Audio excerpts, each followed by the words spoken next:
Americans are the hardest working people in the industrialized world. The average full-time adult works 47 hours per week. That's way more than the Germans, Dutch, and French. So how would you like to work 32 hours a week instead of 47 hours? Get paid the same. That sounds pretty good, doesn't it?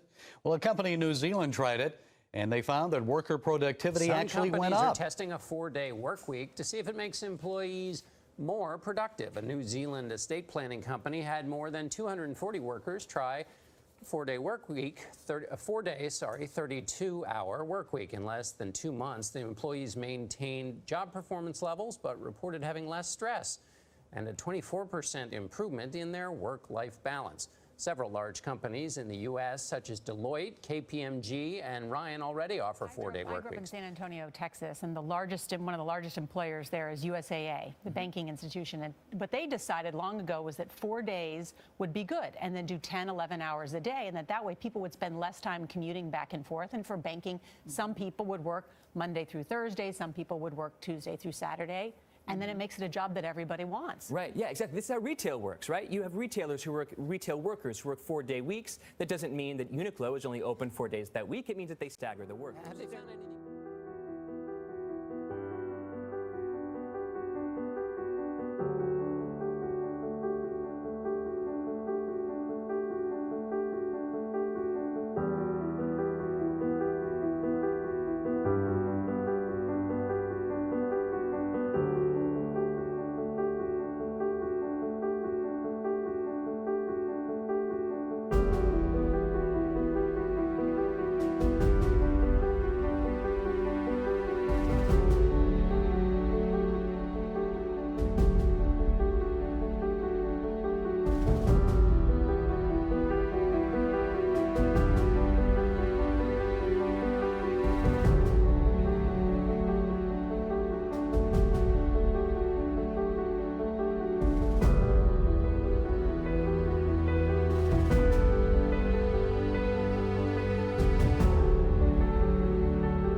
Shorter working week is the best instrument we have in the fight against climate change, because if we consume more of our prosperity in the form of leisure instead of buying stuff we don't even need, well, that's very good for the climate. We know that the countries with the shorter working weeks, like Sweden, Finland, perform much better here, have also much higher social capital. People are a lot happier. We need to completely redefine what work actually is. There's so much useful work that's not being paid.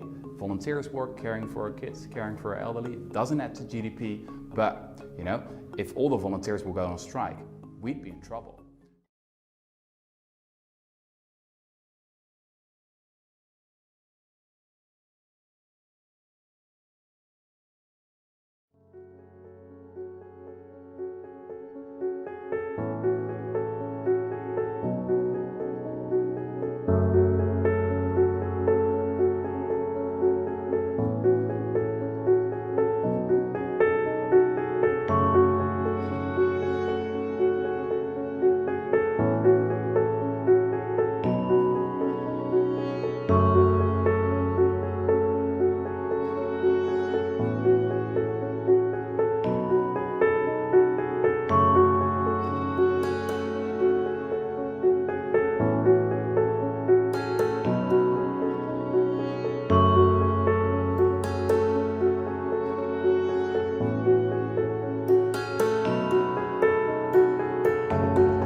Psst, 9-to-5er. Yes, you in the office. What if I offered you and all of your friends an extra day off a week, but you kept the same pay? Stop dreaming, you might say. How would we get everything done? Well, actually, recent trials have proved it. Productivity increases when working hours are reduced to a 4-day, 32-hour week. Fine then, but forget it. You'll never manage to change something as entrenched as a 5-day week. Well, no, wrong again. The number of hours we spend working has varied dramatically throughout history. The 5-day-a-week model for full-time work has only been dominant for 50 years. Before then, workers would toil for up to 90 hours a week, but they fought for change and they won. Change happened then and it can happen now. The current system is broken. We are less productive than our European neighbours despite working longer hours. But it's not just the system that is broken. We are breaking too. The amount of time we spend in work is literally making us sick. According to government statistics, a quarter of all working days lost in 2018 was the direct result of overwork. Research shows, as you'd expect, when we are healthy and enjoying our lives, we actually perform better. A 4-day week would also redistribute the available secure work to those who desperately need more work, reducing unemployment and underemployment. Another benefit would be to gender equality. Women currently do 60% more than men of the crucial but unpaid work like caring for children, other relatives, and most of the everyday domestic chores. A 4-day week would provide the time to help balance this out.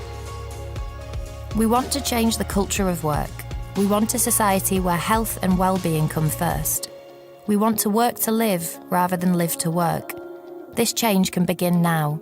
Demand a 4-day week.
Pope Francis has just released his new encyclical on the environment, Laudato Si. Here are the top 10 messages of the new encyclical. First, the big contribution of Laudato Si is an overview of the environmental crisis from a religious point of view. Until now, the dialogue about the environment was framed mainly with political, scientific, and economic language. Now, the language of faith decisively enters the discussion. Second, the disproportionate effect of environmental change on the poor is strongly highlighted in almost every page of the document, and the Pope provides many examples of the effects of climate change, whose worst impacts, he says, are felt by those in developing countries. Third, Pope Francis takes aim at the technocratic mindset, where technology is seen as the key to human existence. He critiques an unthinking reliance on market forces in which every technological advancement is embraced before thinking about how it will affect our world. Fourth, against those who argue that a papal encyclical on the environment has no real authority, Pope Francis explicitly states that Laudato Si is now added to the body of the Church's social teaching. It continues reflection on modern-day problems that began with Leo XIII's encyclical Rerum Novarum on capital and labor in 1891. Fifth, discussions about ecology can be grounded in the Bible and church tradition. In Chapter 2, Pope Francis introduces the Gospel of Creation, in which he leads readers through the call to care for creation that extends as far back as the book of Genesis, when humankind was called to till and keep the earth. Sixth, everything is connected. Laudato Si is a systematic approach to the problem. First, the Pope links all of us to creation. We are part of nature, included in it, and thus in constant interaction with it. But our decisions have an inevitable effect on the environment. A blind pursuit of money that sets aside the interests of the marginalized and poor and the ruination of the planet are connected. Seventh, Pope Francis does not try to prove anything about climate change. Rather, his encyclical accepts the best scientific research available today and builds on it. Eighth, Pope Francis critiques those who ignore the problems of climate change, and especially its effect on the poor. Ninth, perhaps more than any encyclical, Pope Francis draws from the experiences of people from around the world, referring to the findings of bishops' conferences in Africa, Asia, Europe, and the Americas. The Pope calls into dialogue and debate all people about our common home. And finally, this encyclical is addressed to everyone on the planet and calls for a new way of looking at things. We face an urgent crisis when the earth has begun more and more to look like, in Pope Francis's vivid language, an immense pile of filth. Still, the document is hopeful, reminding us that because God is with us, all of us can strive to change course. We can move towards an ecological conversion in which we can listen to the cry of the earth and the cry of the poor. To use religious language, what the Pope is calling for is conversion.